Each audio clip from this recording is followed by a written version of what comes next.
Okay, well, thank you everybody for coming out. This is my presentation for TDS and CMN for my 5th year of technology.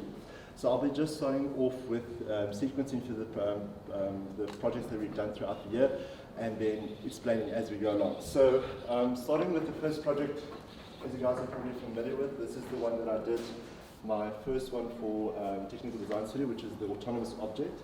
The concept here focused on creating a space that allows for astronauts or people that are extraterrestrial explorers to be able to move throughout these harsh territories easily by looking at how this structure can encapsulate and hold them and kind of allow them to be transported from place to place using both the autonomy of air as well as, due to the manner that this structure works, it allows for the structure to move as well, allowing for them to move on the plane, on terrestrial surface as well, and then housing them.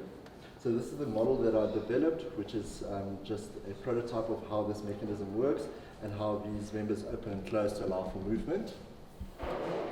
And yeah, so the design proposal focused on creating a virtual structure to move autonomously, allowing for the maximum amount of coverage over through air as well as rolling on surfaces. The second project that we're going to look at today was for construction. This is the regional industries project. Here we were tasked with investigating small to medium-sized enterprises. It was a group project, and 3 enterprises were selected by the 3 students participating in this project. So we moved from a medium enterprise, and then the last one that we looked at was a small enterprise, and then the Barker furniture, which kind of fitted in the middle between not really a big enterprise, but also not really a small one. The enterprise that I looked at was the Kaya Future House, which specializes in creating pre-cast or pre-cut polystyrene panels with wiring that is installed on site and then just sprayed over with a spray concrete to create as an alternative to normal brick and mortar construction. The second business that we looked at was Barker Furniture, which is a woodworking company. This company specializes in creating furniture as well as retrofitting shops. So they work mostly with plywood, and an investigation was launched into the different types of wood and how they process it, and then also how they use the offcuts to create little boards and alternative things so that the wastage is reduced. The third company that we looked at was Privilege Wood Linwood, which is a very, very small enterprise with a single with owner as well as worker that produces these reed panels, and just an investigation of how this business works and being able to compare between the very small business, the medium enterprise, and the one that fits in the middle, and being, allowing for us to get a bit more of a holistic overview of what is happening and what sort of businesses are out there. So, the third project that, this is the third and fourth project, was the Lost and Found catalogue. So the idea here was we had to document trash, essentially, and take photos and document, just see sort of what properties and what can be done with these materials that we discard every day. Through my investigation, I took various pictures, kind of exploring, burning, ripping, just kind of feeding the materials, and then working from that and documenting kind of how I observed this material as well as the physical material description and recyclability and the applications thereof. The second portion of this project, we had to delve a little bit deeper, and there we started looking at, we took the list that we originally had and narrowed it down to 10 elements, and then from there we investigated further, looking at photogrammetry to document and create a digital artifact of this material. I took it a bit further and also investigated dot product scanners, which is also a photogrammetry scanner that focuses more on LiDAR, and was able to then just be able to compare kind of the data or the models created through the dot product, which is a very expensive LiDAR scanner, versus just a normal, I just use a Canon camera to kind of create these models. And this is the one that was created with the dot product versus the one that I created with just taking photos, which is an interesting process, kind of investigating these different forms of technologies. At the end of the day, this is the artifact that was created, which is the book with all the data and photos and description of everything that was involved in the process. I also used recycled paper and old newspaper to build the book, essentially, as that is also one of the products or one of the materials that I investigated in my study. Moving on to the third or the second project for technical design studio was the spirit and material equipoise. So with this project, we had to create a sacred space or a sacred object using the materials that we catalogued in our lost and found catalogue. For the purposes of this assignment, I selected plastic as it is a thrown away material, and based on my family history, which is originated in Zimbabwe, having been thrown out of the country due to political unrest there, and then settling in South Africa. Looking at how our family then basically also is seen as a bit of an unwanted object, I thought plastic was quite an apt approach to it. So my idea was then creating a plastic extruder, which you can see behind you over there, and then this would be mounted essentially onto a bicycle with a trailer to kind of allow for me as an individual to take a pedal from the farm located in the Great Dyke Valley close to Kariba in the Sonoya Valley, all the way down from Rorka to where we currently stay, where my grandmother is buried, to Cape Town, and then essentially after my academic studies I would like to take on the world. And then this would be a final homage to my ancestors in retracing their steps, and as I go along, picking up plastic along the road and creating this figurative line connecting my ancestors as well as my own personal journey. So this is the concept development. I initially just looked at mounting this thing onto a little wagon, and then I went with a bit more of a appropriate approach where I mounted it onto a wheelbarrow, but eventually the bicycle just made more sense. On the site itself, which is Manguma, where my grandmother is currently buried, the idea was also to take this plastic extruded filaments and allow for the next generations and generations to come to build on the site itself. And this is just an imagination of how this could adapt and grow into something. Looking at the back, so a large portion of this study was centered around how the plastic will be processed from just normal plastic bag or plastic that we find lying around into HDPE pellets or extruded filament, depending on what you want. So my first concept, the one lying over there looking a little bit rickety, was the initial concept just extruding using an old oven and a heat gun nozzle just to press out the plastic to get an idea of how the material can be used and melted, and then from there on I built the big machine which actually quite effectively was able to extrude a solid line of plastic. This is just the technical documentation of that. I also need to mention for this project I also collaborated with quite a few different departments, the electrical as well as the mechanical department within TUT, and all the collaborators' names are also just put there. So moving on, for our next project for CMM, we had to design a brise-soleil or a shading device. This was also quite a challenging approach, as we didn't also only have to design it but also build it. So based off of data that I collected for Pretoria and the site, from Climate Consultant, which is a simulation software to kind of measure and get a bit more of a holistic idea of sort of the sun angles and all that you can expect on site. And since this is a north-facing window, I took that into consideration as well. Looking at how to build this thing, my initial idea was something that is modular and adjustable, allowing for the user at the end of the day to be able to change this shading device so that it can work for either north-facing facade or east-facing, or depending on where the window sits. For that, I used these triangular kind of wood blocks over there, and then this would also not only be able to shade the sun, but also create side supports that can be mounted onto a window. I used chicken mesh just as a covering, and then air plants to be mounted onto here. Unfortunately, I couldn't get enough air plants because they're bloody expensive, so it's just the idea. But then, so this is the concept then that I was able to work with. So not only have I got vertical shading, but I've also got horizontal, tie this up, but this can then lift up, providing horizontal shading as well. So it's then completely adjustable depending on what the user needs. And there you can see how these then pivot as well as the plans and how this thing fits together. And of course this can be disassembled and reassembled depending on how you want. And these side supports can also be covered or left open depending on the sun that you might need. Moving on from that,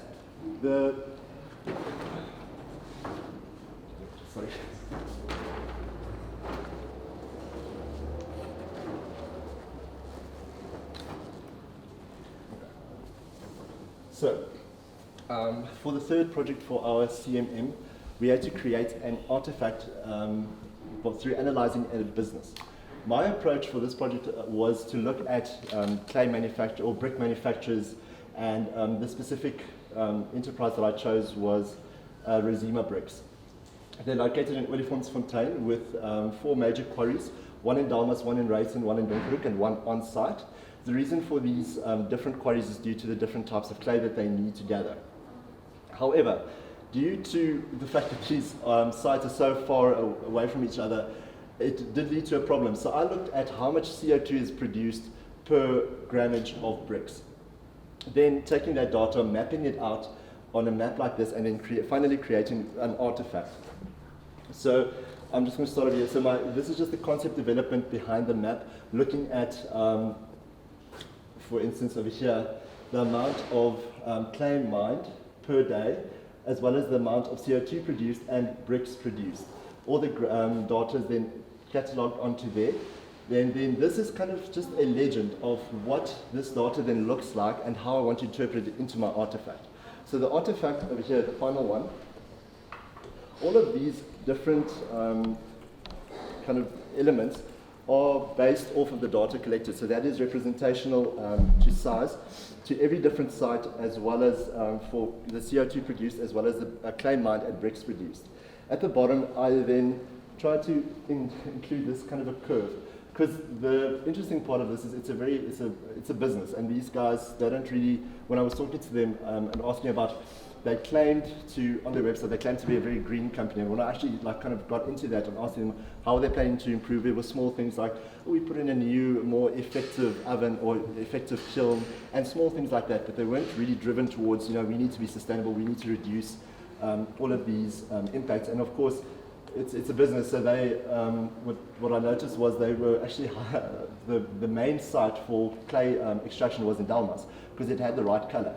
So instead of mining at the Olifantsfontein quarry, which is right there on site, they would rather, bring in clay from far off just to make sure that their bricks are the right color, which I find, I get it as an architect, you specify a color, but I mean, isn't there a bit of a more effective way to do it?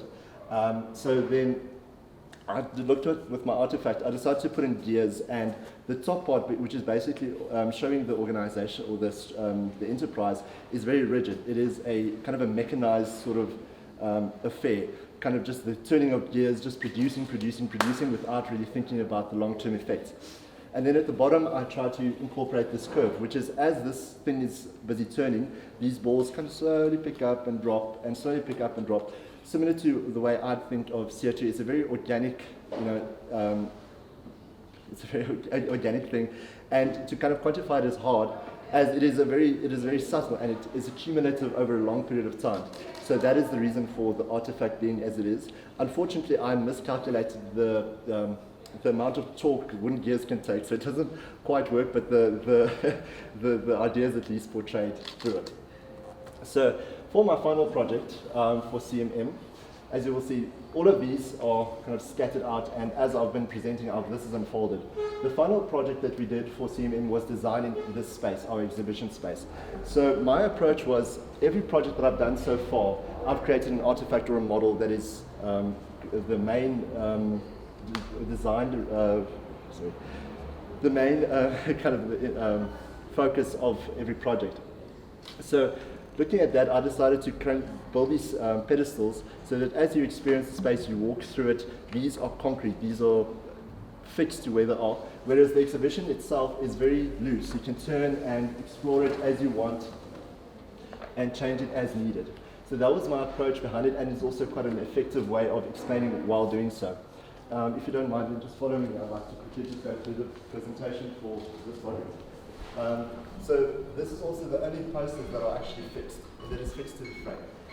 So my initial idea was looking at the precedents given to me by Koos and Front, which is a very simplistic, just an exhibition with 38 by 38 at a slanted angle.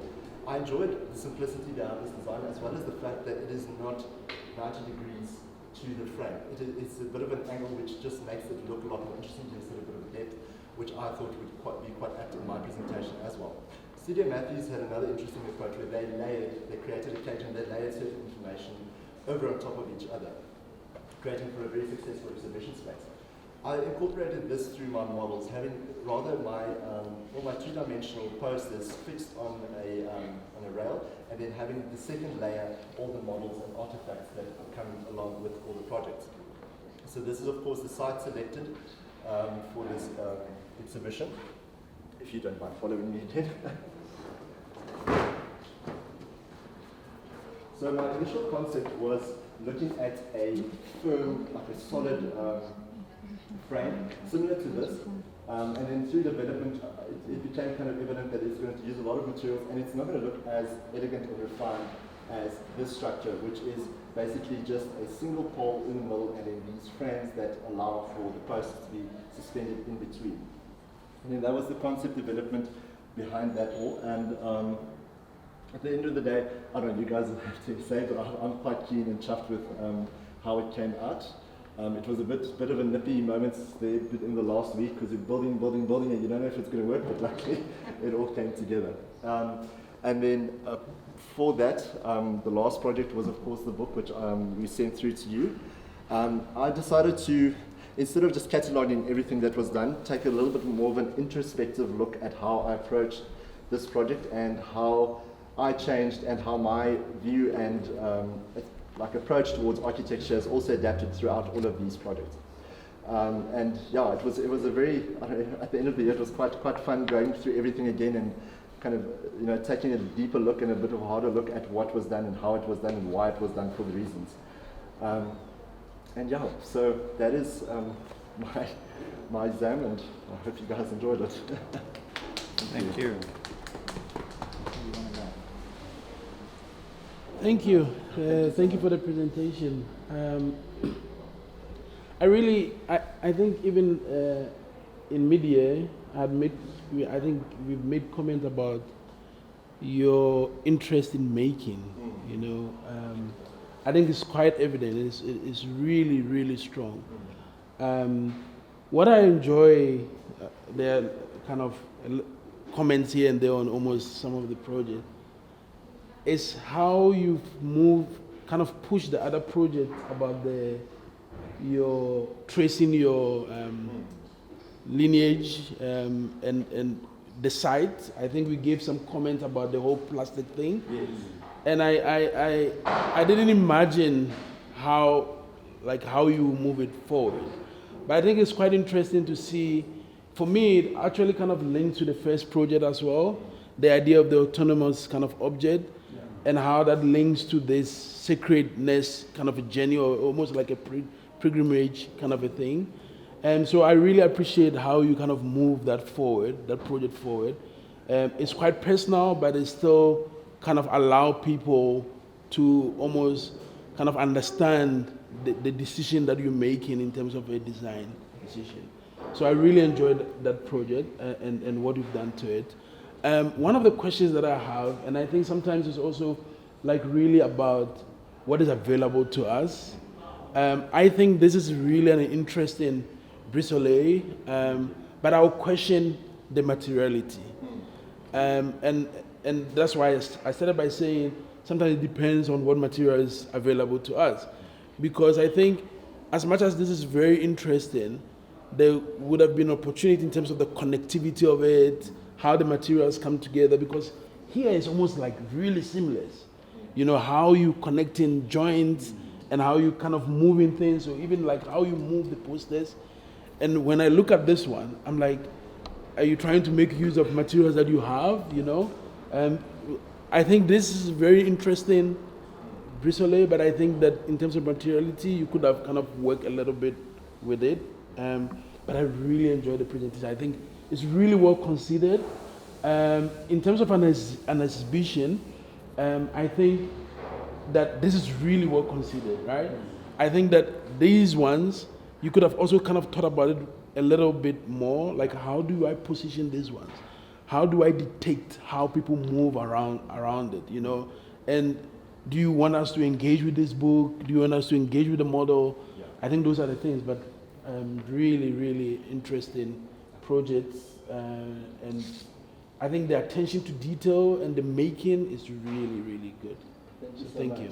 Yeah, no, definitely. I think I've burnt my fingers a bit with this one because we tend to get very stuck on the paper architect. You know, we're designing this thing on paper.